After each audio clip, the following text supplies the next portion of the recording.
With the Canada Day weekend upon us, we're now officially into blockbuster movie season. We've brought CTV film critic Richard Crouse back with us this Friday because we got a few offerings, but it's certainly a big one, Richard, we're going to start with. It's the hottest sport right now, Formula One. It's like the Americans have suddenly just discovered it. Let's take a look at the film F1. The only question here is, why did Sonny Hayes come back to F1? A Brad Pitt vehicle, pardon the pun, as an ageless 30-year-old driver. Well, he's playing a driver who 30 years ago was the best in the world, or one of the best in the world, and then he had a terrible accident, and he was out of the game for 3 decades, and then he comes back when one of his former F1 teammates buys a team and needs a professional, like an old-time veteran, to school a younger rookie who's on the team. So this is a redemption arc. It is a fairly typical sports movie. We've seen this story a lot of times before, but what you have here is the same director that made Top Gun Maverick, and as a result, essentially this movie is like Top Gun Maverick without the jets, but with really fast cars. Right. The fast cars are amazing. See it on an IMAX screen. It's like you're in the car going 200 miles an hour around the track. But what really sells this movie is Brad Pitt.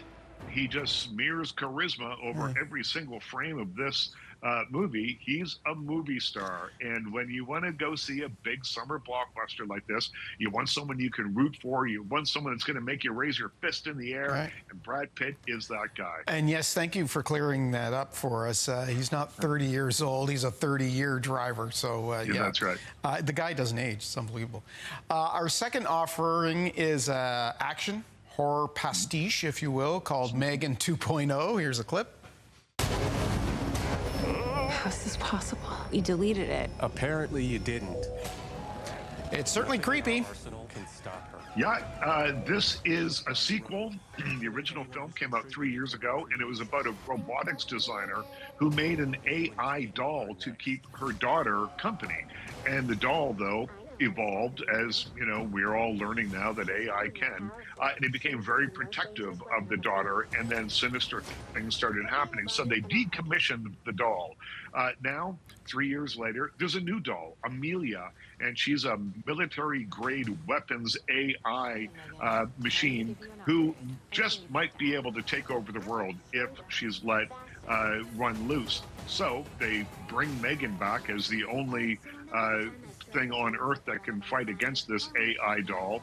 And there's another subplot where Amelia also takes the young daughter who Megan was so protective of to begin with. So essentially what I have told you here is the plot of Terminator 2. And they have changed it up a little bit. The characters have different names, but it's essentially the same story. And what they've done is added in a whole lot of talk about AI and how we need rules surrounding AI, which reflects Hollywood's general anxiety about artificial intelligence and how it's going to put everybody out of work. So this movie is a little bit too talky for its own good. It goes on a little bit too much, and it doesn't have the same kind of kitschy good humor that the original film had, but there's a couple of good action scenes. So I gave Megan 2.0 stars out of 5. Okay, well that seems right. Yeah, Hollywood really does seem to be the industry that has taken AI to the wall, right? Okay, let's look at a very different offering with a very different tone. This film is called His Father's Son, about an Iranian family living in Canada. Here we go. Have you seen? Workshops? Just something on the side to raise my profile. Generations at odds here, Richard. Yep, it is very definitely that story. So it is the story of an Iranian-Canadian family. There is the mother and father, and then 2 sons, one of which we're seeing here is a chef. And he doesn't want to cook Persian food. He only wants to make Mediterranean food. His father can't understand why he's sort of stepping away from his culture.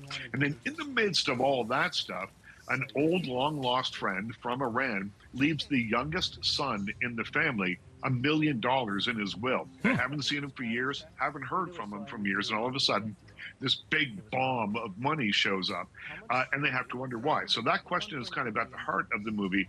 But that's just the thing that sets the interesting stuff in this movie going. The interesting stuff is the intergenerational dynamics. It's how sons and fathers here eventually come to realize that they're not so different after all. There's a lot of nice work here in the interpersonal stuff. So that's what I liked about His Father's Son. I gave it 3 out of 5 stars. Yep. It's a good film, and it's playing in theaters right now. Yeah, and a Canadian film at that. That's good. So let's keep the Canadian theme going. Yesterday, was it, Denis Villeneuve, the director, Canadian, tapped to direct the next Bond. We don't know who the next Bond's going to be, but a lot was made of Villeneuve's selection to direct it. What do you think that's going to mean for the franchise? Well, I think it's nothing but good for the franchise. I like Denis Villeneuve a lot, and the thing that makes him an interesting choice is, A, not only is he Canadian, and James Bond has loads of Canadian connections. William Stevenson, the spy named Intrepid, was from Winnipeg, and he was one of the people that Ian Fleming based James Bond on, and Roger Spottiswoode directed Tomorrow Never Dies. He was a Canadian. So lots of Canadian connections. There's way more than that as well. Lois Maxwell was Miss Moneypenny. Yeah. But what I like about the choice of Denis Villeneuve is he can handle action. We've seen that with the big screen Dune movies. He can handle the nuanced kind of psychological character studies. We've seen him do that in movies like Prisoners, and then in Sicario, he puts it all together. So if he can bring that same kind of tone to the next James Bond, whatever form it's going to take, we don't know yet.